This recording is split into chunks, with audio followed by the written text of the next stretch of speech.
The Valley of 1,000 Hills in Natal, South Africa, the backdrop to the Dusi Canoe Marathon, a major sporting occasion, an exacting endurance test. For here, over 3 days, 800 entrants will race 100 miles through the treacherous rapids of 2 rivers, the Umsinduzi and the Umgeni.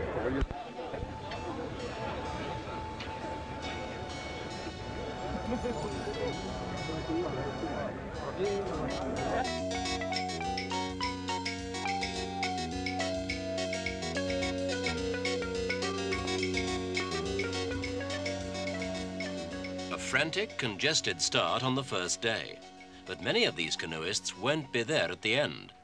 For what makes the annual Dusi special is that contestants won't just paddle their canoes, they'll have to carry them also, a long way between different stretches of river.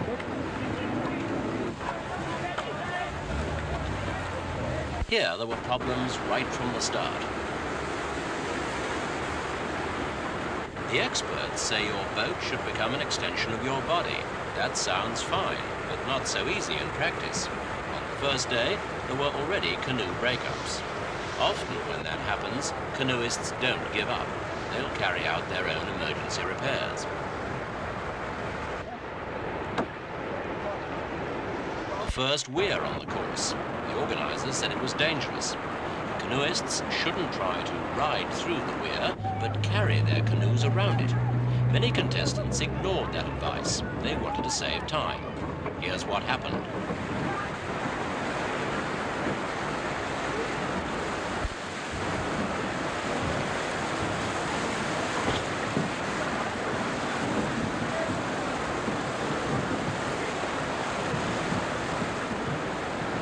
The competitors at the back got the message.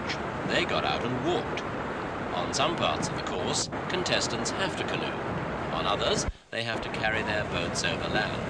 Here, even walking wasn't easy.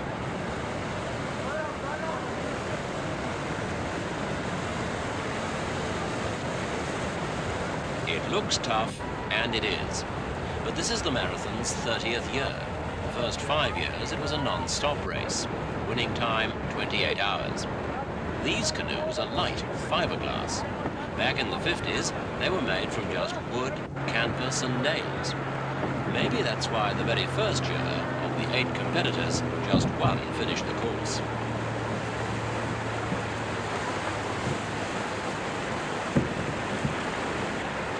In today's race, many contestants were in 2-man canoes. In these tight, fast waters, steering is vital. A 2-man team has to have a high level of coordinated control to survive the course. But there's one advantage. It's easier to carry the boat over land. This year, the rivers were exceptionally low, so overland sections covered up to 2/3 of the entire 100-mile course. This land section was compulsory. And here, one of the longest on the first leg, over 10 miles.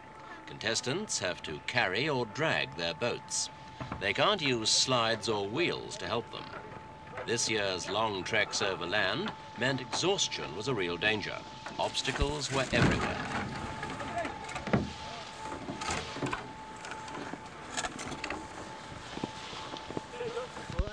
It was the first time women were allowed to compete, but everyone needed the official water checkpoints.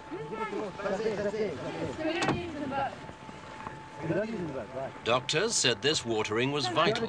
They feared contestants would dehydrate. They advised them to drink a litre of fluid an hour. The canoeists needed all their energy, and they were soon to confront a new challenge, the famous Teguan Rapids.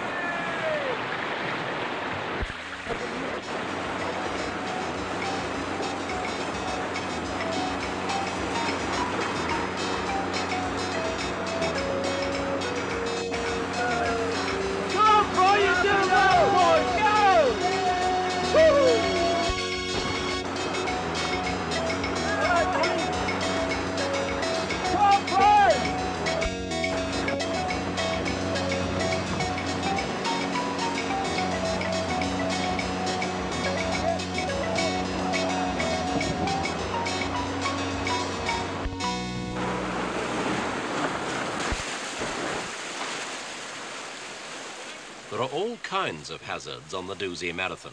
If competitors do capsize, they have to take care not to swallow the river water. Otherwise, they could get Dusi guts, and that means violent vomiting and sickness. As competitors approached the first overnight stop, all eyes were on the leading singles. Graham Pope-Ellis had an 18-minute lead.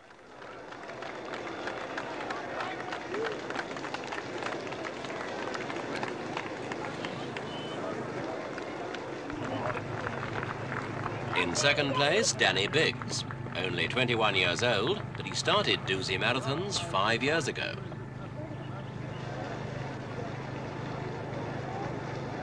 At 30, Pope-Ellis had already won the Dusi 8 times in doubles, but on day 2, Danny Biggs was to catch Pope-Ellis and overtake him. As the warm final day began, everyone wondered if Biggs, the underdog, could keep his lead. All attention focused on his duel with his older rival. Biggs was first away in a staggered start.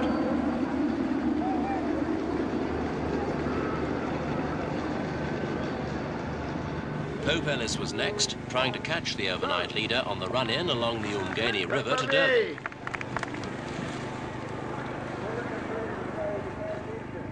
Then, far behind the rest of the field, 600 boats in another classic congested start.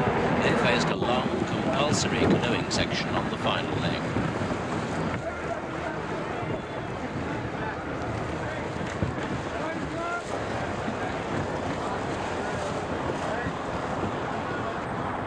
Maybe the appeal of this race, year after year, is that it's part of a pioneering tradition, because the very first trip down these rivers was made in 1893. Then, 2 men took 7 days. Now, each year, there have been bigger crowds, more contestants.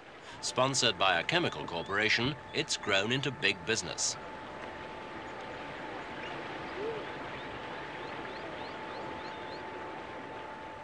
The first canoe comes into view on the Blue Lagoon near Durban. Graham Pope-Ellis wins in under 9 hours 50 minutes. The first man to win the Dusi outright in a single canoe. He'd regained the lead from Danny Biggs. In fact, he beat Biggs by nearly 8 minutes.